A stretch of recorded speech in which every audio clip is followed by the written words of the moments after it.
My name's Dean Martin. I'm the sales manager for Apeks Aqualung UK. We look after all the supply with regards to regulators and diving equipment for the shops in the UK. We also cover Holland from here as well. Company-wise, we supply Apeks regulators for the whole of the world. The design process is all kept in-house. Everything is done here at the factory in Blackburn. We have a full team of designers, design engineers, graphic designers, from concept right through to the end article. With the new XTX range, we're a lot more edgy, a bit more industrial. We want it to look technical. We didn't want a soft finish. We wanted it to be hard. We wanted to invigorate the brand, make it stand out, which we felt we did.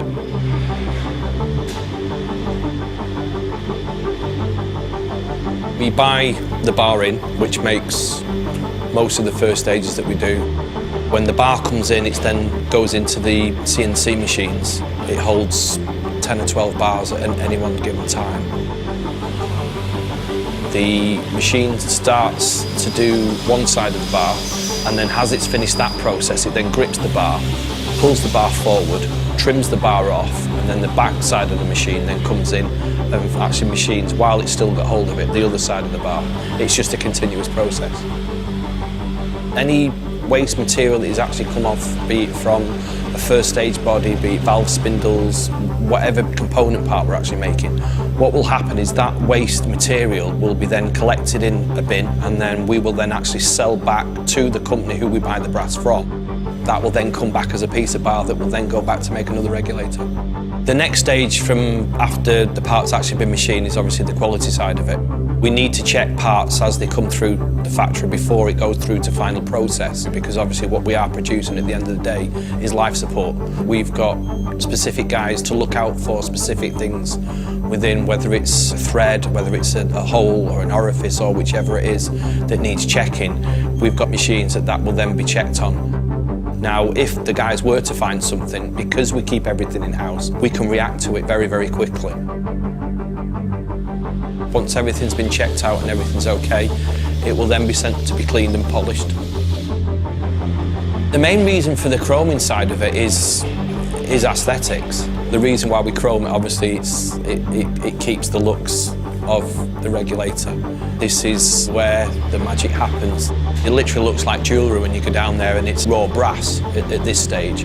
Once it starts going through the actual process, it literally changes colour in front of your eyes. So it'll go through, start off obviously as raw brass, it'll then go into one of the dips, it'll come out and it'll be green, it'll go into the next one, it'll come out and it'll be gold, it'll go into the next one, it'll be brown, go into the next one, it'll come out and it's bright silver, then it comes out the next one, it's obviously it's been cleaned, it's nice, it's gleaming. It's pure alchemy how it does it, it's amazing.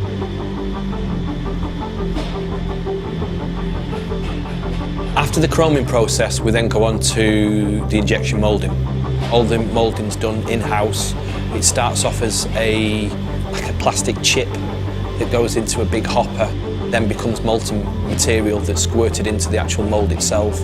Once the machine actually makes that specific part, it then ejects the mould. It's cooled down within the mould before it ejects it, and the part comes out, formed, ready to go.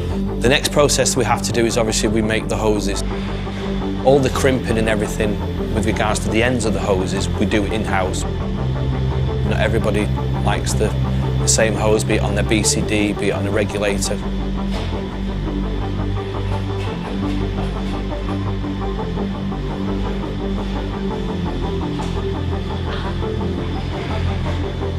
We've now made all the component parts as we now need to assemble them. It's a little bit more hands-on because it's obviously you're then dealing with the actual plastics side of the component parts. The people that are involved within that side of the business, obviously, again, it's life support equipment that we're making, so there's no second chances. So that each one is actually tested, so we know everyone is set precisely to what we want with regards to the interstage pressure. So everyone will leave the factory identical, exactly the same. Cam's the one who basically flies the answer machine, so to speak. So any regs that we have that we want tested, there's parameters that they have to adhere to, be it temperature of the water, be it flow rates. We can put a regulator, whichever it is, we can preset the machine to dive at a specific depth. We can preset the water to be at a specific temperature. We can set the breathing rate, say of a panic diver or someone's diving at depth, or we can even we can change gas that they're breathing. The next thing we have to do is obviously package the regulator up and then ship it out to the dealer or international client that the regs are actually going out to. Each regulator gets its own serial number. The first stage will have a serial number and the second stage will have a serial number. When it is actually put in a specific box, that box will actually have stamped on the outside of it each part that is actually in the box. So we know where each regulator goes. With regards to a customer who goes out and purchases Apeks regulator, I want them to have that full-on excitement. I've got to get it wet. I want them to feel the same way that I still feel every time I open a box of regulators. Why should we only be diving X amount of months of the year? You can dive 12 months of the year.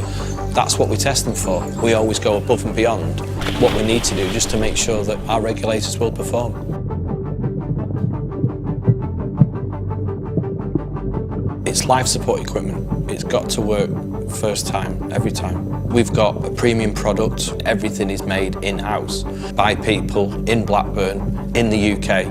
There's not very many companies can actually say that. We're still always going to be that little kid in the background that wants the fun, wants the adventure.